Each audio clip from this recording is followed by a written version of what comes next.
Assalamualaikum warahmatullahi wabarakatuh. Bismillahirrahmanirrahim. Shallallahu ala sayyidina Muhammadin wa ala alihi washabihi ajmain. Alhamdulillah, segala puji bagi Allah yang telah memberikan nikmat sehat walafiat kepada kita sehingga kita bisa berkumpul ataupun bertemu dalam kesempatan kali ini. Dan yang saya hormati kepada dosen pengampu mata kuliah penelitian kualitatif yakni Pak Ari Nurdiansyah MPD. Semoga beliau diberikan kesehatan jasmani dan rohaninya dan diberikan rezeki yang melimpah, amin. Nah, dengan pula kepada teman-teman semua yang saya banggakan. Oke, perkenalkan, nama saya Muhammad Sirajul Islami. Saya kali ini akan mempresentasikan terkait tentang proposal yang telah saya teliti. Nah, adapun judul proposal yang sudah saya teliti yaitu penerapan metode murojaah dalam menumbuhkan motivasi belajar Al-Quran dan kualitas hafalan santri kelas 9 di Pondok Pesantren Alfa.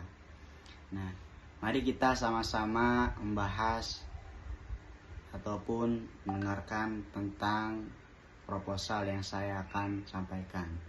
Nah, yang melatar belakangi pentingnya menjaga hafalan. Nah, murojaah itu merupakan metode mengulang hafalan agar tetap terjaga. Nah, dalam proses tahfidz, hal ini sama krusialnya dengan menambahkan hafalan baru. Artinya ziyadah. Jadi hafalan itu menambah karena diulang-ulang di murojaah. Nah, namun santri kelas 9 yang berada pada masa remaja itu seringkali menghadapi berbagai distraksi yang dapat menurunkan semangat dan motivasi belajar mereka. Nah, akibatnya konsistensinya itu murojaahnya terganggu, yang berdampak langsung pada menurunnya kualitas hafalan Al-Quran secara keseluruhan. Adapun identifikasi masalah, yang pertama itu kurangnya konsistensi. Nah, jadi sebagian santri kelas 9 itu kesulitan melaksanakan murojaah hafal Al-Quran secara rutin dan terjadwal. Terus rendahnya motivasi belajar. Nah, rendahnya motivasi belajar itu terdapat penurunan semangat dalam mempelajari dan menghafal Al-Quran. Nah, akibatnya berbagai faktor distraksi remaja. Kemudian kualitas hafalan belum optimal. Nah, kurangnya pengulangan yang sistematis menyebabkan hafalan mudah hilang atau tidak lancar saat disetorkan. Nah, ini yang menjadi masalah. Kemudian ada penerapan metode yang kurang maksimal. Nah, karena penerapan metode yang kurang maksimal ini itu belum optimalnya strategi dan variasi dalam menerapkan metode murojaah di kelas tahfidz. Nah, terus adapun tentang fokus dan tujuan penelitian yang saya teliti. Nah, yang pertama ada rumusan masalah. Di rumusan masalah yang pertama itu bagaimana penerapan metode murojaah pada santri kelas 9 di Pondok Pesantren Alfa. Yang kedua, bagaimana pengaruh metode tersebut terhadap motivasi belajar Al-Quran santri. Dan yang ketiga, itu bagaimana kualitas hafalan santri kelas 9 setelah metode murojaah diterapkan. Adapun tujuan saya melakukan penelitian ini yang pertama, mendeskripsikan secara rinci penerapan metode murojaah dalam pembelajaran Al-Quran. Yang kedua, itu menganalisis tingkat pengaruh murojaah terhadap motivasi belajar santri. Yang ketiga, itu mengevaluasi hasil dan kualitas akhir hafalan santri setelah intervensi metode. Nah, adapun manfaat penelitian yang saya teliti itu yang pertama, manfaat itu bagi santri. Nah, bagi santri manfaatnya apa? Itu bisa membantu meningkatkan motivasi belajar intrinsik, serta kualitas hafalan melalui penerapan rutinitas yang struktur dan sistematis. Manfaat selanjutnya itu bagi pelajar. Nah, memberikan panduan praktis dan evaluasi metode bagi ustadz atau ustadzah dalam membimbing tahfidz untuk hasil yang lebih efektif. Dan yang selanjutnya itu bagi pesantren. Nah, bagi pesantren itu menjadi bahan evaluasi dan referensi pengembangan kurikulum tahfidz Al-Quran yang lebih komprehensif di masa depan. Nah, selanjutnya kita akan bahas tentang kajian teori metode murojaah. Nah, definisi dan signifikansi. Nah, jadi murojaah itu apa sih?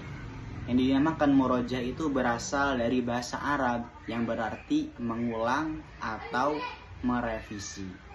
Nah, ini adalah kegiatan integral yang tidak dapat dipisahkan dari proses hafalan baru. Tujuan utamanya itu mempertahankan hafalan yang telah dimiliki, kemudian memperlancar bacaan, memperkuat ingatan, dan menyempurnakan tajwidnya. Jadi murojaah itu sangat penting teman-teman bagi yang menghafal Al-Quran. Terutama kan di pondok pesantren Al-Fatih itu santri kelas 9, MTS kelas 9 itu wajib menghafal Al-Quran. Kenapa? Karena menjadi syarat untuk kelulusannya. Jadi kalau nggak lulus itu nggak dapat ya semacam sertifikat untuk mengambil ijazah. Nah, itu menjadi syarat kelulusan bagi pondok pesantren Al-Fat. Nah, makanya saya itu meneliti terkait tentang metode murojaah ini. Jadi sangat penting untuk santri kelas 9. Adapun teknik pelaksanaannya itu murojaah dapat dilaksanakan secara mandiri, kemudian berpasangan, tasmi, kemudian disetorkan kepada ustadz atau diaplikasikan di dalam sholat. Nah, jadi pelaksanaannya itu murojaah itu dari diri kita sendiri itu bisa. Jadi ada keinginan kita untuk menghafal ataupun memperkuat hafalan yang sudah kita hafal dengan murojaah, mengulang-ulang lagi hafalan yang sudah kita hafal. Agar apa? Agar yang kita hafal itu tidak hilang. Kemudian kalau kita sering murojaah, sering diulang-ulang yang sudah kita hafal, itu kesalahan-kesalahan sedikit kayak makhrajnya, tajwidnya, nah itu bisa diketahui dan dievaluasi lagi menjadi lebih baik. Itu manfaat murojaah. Dan murojaah juga bisa dilakukan secara tasmi, artinya secara boleh dua pasangan sama teman ganti-gantian murojaah bareng-bareng. Nah itu. Nah setelah di murojaah, entah itu sama teman kita atau dengan diri sendiri, kemudian disetorkan kepada ustadz ataupun bisa diaplikasikan di dalam sholat. Jadi surat yang sudah kita hafal, apalagi kan kelas 9 itu hafalannya tentang juz 30 sama surat-surat pilihan, kayak surat Yasin, surat Ar-Rahman, Al-Waqiah, Al-Mulk, itu menjadi syarat untuk lulusan kelas 9. Jadi dihafal-hafal tuh, diulang-ulang di murojaah. Bisa. Nah, makanya saya itu meneliti terkait tentang metode murojaah ini. Jadi sangat penting untuk santri kelas 9. Adapun teknik pelaksanaannya itu murojaah dapat dilaksanakan secara mandiri, kemudian berpasangan, tasmi, kemudian disetorkan kepada ustadz atau diaplikasikan di dalam sholat. Nah, jadi pelaksanaannya itu murojaah itu dari diri kita sendiri itu bisa. Jadi ada keinginan kita untuk menghafal ataupun memperkuat hafalan yang sudah kita hafal dengan murojaah, mengulang-ulang lagi hafalan yang sudah kita hafal. Agar apa? Agar yang kita hafal itu tidak hilang. Kemudian kalau kita sering murojaah, sering diulang-ulang yang sudah kita hafal, itu kesalahan-kesalahan sedikit kayak makhrajnya, tajwidnya, nah itu bisa diketahui dan dievaluasi lagi menjadi lebih baik. Itu manfaat murojaah. Dan murojaah juga bisa dilakukan secara tasmi, artinya secara boleh dua pasangan sama teman ganti-gantian murojaah bareng-bareng. Nah itu. Nah setelah di murojaah, entah itu sama teman kita atau dengan diri sendiri, kemudian disetorkan kepada ustadz, ataupun bisa diaplikasikan di dalam sholat.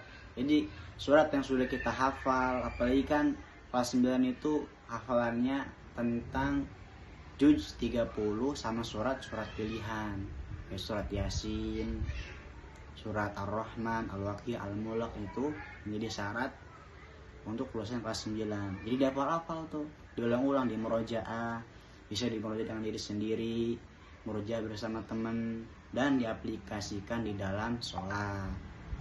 Nah, kemudian ada indikator kualitas hafalan. Jadi ada 3 indikator kualitas hafalan. Yang pertama itu kelancaran.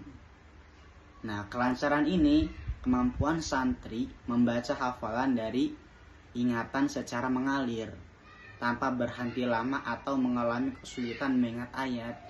Nah, itu menjadi kelancaran. Kalau misalnya kita menyetorkan hafalan nih kepada ustadz, kita angok-ngangok, artinya nggak lancar menyambung ayat yang seharusnya ayat itu lancar disetorkan, ini malah terbata-bata. Nah, itu berarti belum lancar. Yang kedua itu adalah ketetapan tajwid. Nah, ketetapan tajwid itu kesesuaian bacaan hafalan dengan kaidah-kaidah ilmu tajwid, seperti hukum nun mati dan tanwin, mim matinya, mim mati, terus madnya, panjang pendeknya, dan sifat huruf lainnya. Jadi makhraj huruf ataupun hukum-hukum tajwid yang ada itu diaplikasikan. Nah, yang terakhir itu makhraj hurufnya. Nah, makhraj ini itu ketetapan pelafalan dalam mengucapkan setiap huruf Arab sesuai dengan artikulasi atau tempat keluarnya yang benar. Jadi makhraj hurufnya itu harus sesuai, artinya harus sesuai dengan kaidah ilmu tajwid, makhraj hurufnya. Nah, kemudian ada kerangka berpikir dan hipotesis. Nah, kerangka berpikir itu penerapan metode murojaah, jadi sistematis dan konsisten. Kemudian membiasakan pengulangan rutin. Nah, dalam dampak bersamaannya itu motivasi intrinsik meningkat. Kemudian kualitas hafalan terjaga. Hipotetis penelitian. Yang pertama, penerapan metode murojaah berpengaruh positif dan signifikan terhadap motivasi belajar Al-Quran santri kelas 9. Kedua, penerapan metode murojaah berpengaruh positif dan signifikan terhadap kualitas hafal Al-Quran santri kelas 9. Adapun metodologi penelitian. Nah, jadi metodologi penelitian itu yang pertama itu secara pendekatan. Nah, pendekatan ini maksudnya apa? Jadi menggunakan pendekatan kualitatif, deskriptif, dengan jenis penelitian studi kasus. Nah, untuk pemahaman yang holistik. Kemudian lokasi dan subjek. Nah, lokasi yang saya ambil itu adalah di Pondok Pesantren Alfa. Subjek utamanya itu santri kelas 9. Kemudian ustadz tahfidnya, dan kepala program dalam tahfidnya. Kemudian analisis data menggunakan metode Miles dan Huberman yang terdiri dari 3 tahap interaktif. Yang pertama tahapnya itu reduksi data, penyajian data, dan penarikan kesimpulan. Nah, adapun teknik pengumpulan data. Jadi teknik pengumpulan data yang saya ambil itu menggunakan observasi. Jadi pengamatan langsung proses murojaahnya, terus interaksinya, dan perilaku santri di kelas. Nah, kebetulan saya juga salah satu pengurus di dalam Pondok Pesantren Al-Fat. Makanya saya itu mengambil proposal atau penelitian untuk mengkaji tentang metode murojaah di kelas 9 ini. Kemudian wawancara itu dengan pengajar dan santri untuk menggali informasi mendalam. Kemudian dokumentasi dan tes. Nah, analisis, catatan, hafalan, rapor, dan melaksanakan pre-tes dan post-tes hafalan santri. Nah, jadi ada dokumennya itu tentang, jadi setiap santri itu ada buku kecil seperti buku tabungan. Nah, itu didata. Contoh, Jumat minggu pertama itu ngafalnya berapa surat, itu ditulis. Nanti kalau sudah hafal secara lancar, kemudian di asisi oleh ustaz bahwasanya kalau ini bagus, maka ditandatangani oleh ustaz segini sampai sini sampai surat ini. Nah, gitu. Adapun jadwal penelitiannya, jadi bulan 1 sampai ke 2 itu persiapan. Jadi penyusun instrumen dan pengumpulan data awal melalui observasi. Bulan ketiga dan keempat itu implementasi, menerapkan metode murojaah secara intensif dan pengamatan lapangan. Bulan kelima itu menganalisis, jadi pengolah, reduksi, dan penyajian data dari berbagai instrumen penelitian. Nah, bulan keenamnya itu pelaporan, jadi penulisan laporan akhir, penarikan kesimpulan, dan persiapan seminarnya. Tuh, adapun itu saja yang bisa dapat saya sampaikan terkait tentang pengamatan saya mengenai proposal yang berjudul tentang penerapan metode murojaah dalam membentuk motivasi belajar Al-Quran dan kualitas hafalan santri kelas 9 di Pondok Pesantren Al-Fat. Nah, mungkin sekian dari saya, Muhammad Jorjol Islami. Mohon maaf kalau ada kekurangan ataupun kesalahan dalam menyampaikan presentasi kali ini. Saya Muhammad Jorjol Islami undur diri. Assalamualaikum warahmatullahi wabarakatuh.